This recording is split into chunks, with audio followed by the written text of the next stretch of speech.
ಹರಿ ಓಂ. ನಾನು ಶ್ವೇತಾ, ಎಲ್ಲವರ ಅಮ್ಮ.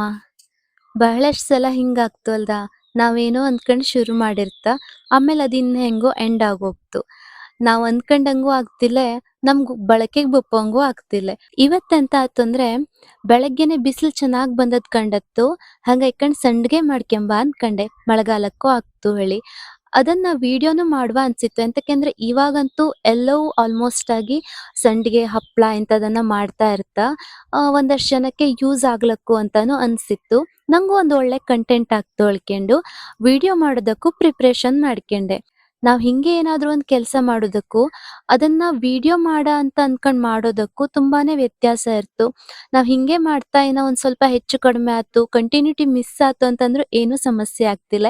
ಆದರೆ ವಿಡಿಯೋ ಎಲ್ಲ ಮಾಡೋಕ್ಕಾದ್ರೆ ಸ್ವಲ್ಪ ನೀಟಾಗಿ, ಆಮೇಲೆ ಯಾವುದು ಮರೆಯದಂಗೆ ಮತ್ತೆ ಎಲ್ಲ ತರಹದ್ದನ್ನ ನಾವು ಅಲ್ಲಿ ಆ್ಯಡ್ ಮಾಡ್ತಾ ಹೋಗೋಕ್ಕಾಗ್ತು. Continuity miss ಅಪ್ಲಿಲ್ಲ.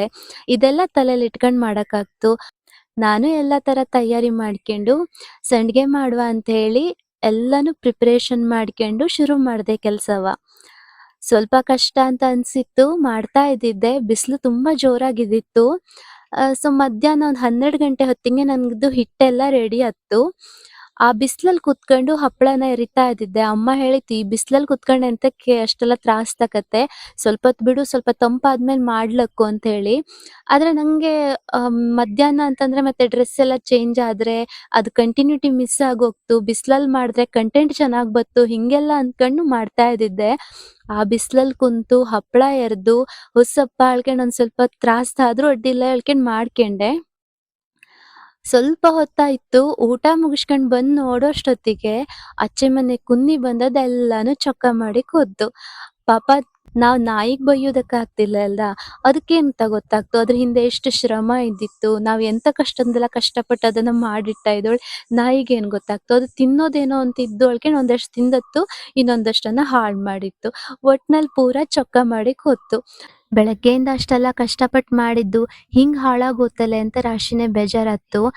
ಅದನ್ನು ಹೋಗಿ ಪಕ್ಕದ ಮನೆಯವ್ಗೆ ಹೇಳಲಾಗಿತ್ತು, ಆದರೆ ಹೋಗಿ ಹೇಳ್ಕೊಂಡು ಪ್ರಯೋಜನ ಎಂಥದ್ದು, ಹಾಳಪ್ಪುದಂತೂ ಹಾಳಾಯ್ತು. ಅಲ್ಲದೆ ಬೇಕು ಅಂತ ಹೇಳಿ ಏನು ನಾಯಿನ ಬಿಟ್ಟಾಕಿರ್ತಿಲ್ಲ ಅಲ್ದಾ, ಅವು ಹೆಂಗೆ ನಾಯಿನ ಬಿಟ್ಟಾಕಿದ್ರು ಹಾಳಾದದ್ದಂತೂ ರಿಪೇರಿ ಮಾಡೋದಕ್ಕಾಗ್ತಿಲ್ಲ. ನಾನು ಹೋಗಿ ಮಾತಾಡಿದ್ರೆ ಸುಮ್ಮನೆ ಜಗಳ ಆಗ್ತು ಅಷ್ಟೇ ಅಂತೇಳಿ ಸುಮ್ಮನಾದೆ. ಆದರೂ ಮನ್ಸಲ್ಲಿ ಮಾತ್ರ ಸಿಟ್ಟು ಬಂದದ್ದು ನಿಜ. ಈ ರೀತಿ ಆಗಕ್ಕಾಗಿತ್ಲೆ ನಾನು ಕಷ್ಟಪಟ್ಟಿದ್ನಲ್ಲೇ ಅಂತ ಹೇಳಿ. ಫೈನಲ್ ಔಟ್ ಫುಟೇಜ್ ಇಲ್ಲದೇ ಹೋದರೂ ಎಂತಕ್ಕೆ ಇದನ್ನು ಶೇರ್ ಮಾಡ್ಕೊಂಡೆ ಅಂತಂದರೆ, ಬದುಕು ಕೂಡ ಹಿಂಗೆ ಅಲ್ದಾ, ನಾವೆಷ್ಟೇ ಪ್ಲ್ಯಾನ್ ಮಾಡಿದ್ರೂ ಅದೇನು ನಡೆಯವೋ ಅದೇ ನಡೀತು ಬಿಟ್ಟರೆ, ನಾವು ಶ್ರಮ ಪಟ್ಟಿದ್ಯಾ ಕಷ್ಟಪಟ್ಟಿದ್ಯಾ ಅಂದ ಮಾತ್ರಕ್ಕೆ ಎಲ್ಲದಕ್ಕೂ ಪ್ರತಿಫಲ ಅನ್ನುವಂತಹದ್ದು ಸಿಗ್ತಿಲ್ಲ.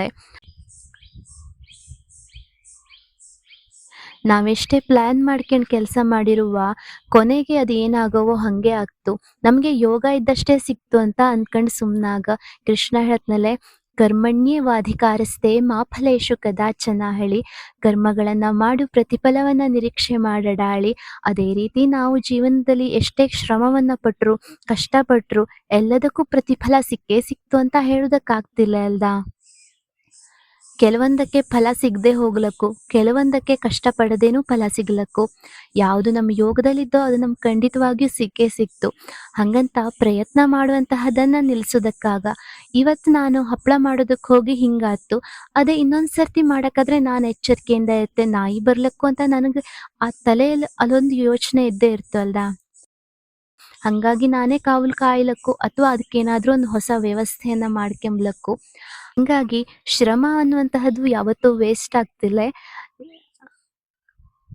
ನಿಂಗೋಕ್ಕೂ ಈ ರೀತಿಯಾದಂತಹ ಅನುಭವಗಳು ಸಾಕಷ್ಟು ಸಲ ಆಗೇ ಇರ್ತು ಅಲ್ದಾ. ಅದನ್ನು ಶೇರ್ ಮಾಡ್ಕೇಳಿ. ಹಾಗೆಯೇ ನನ್ನ ವಿಡಿಯೋಗಳು ಇಷ್ಟ ಆದರೆ ದಯವಿಟ್ಟು ಫಾಲೋ ಮಾಡಿ.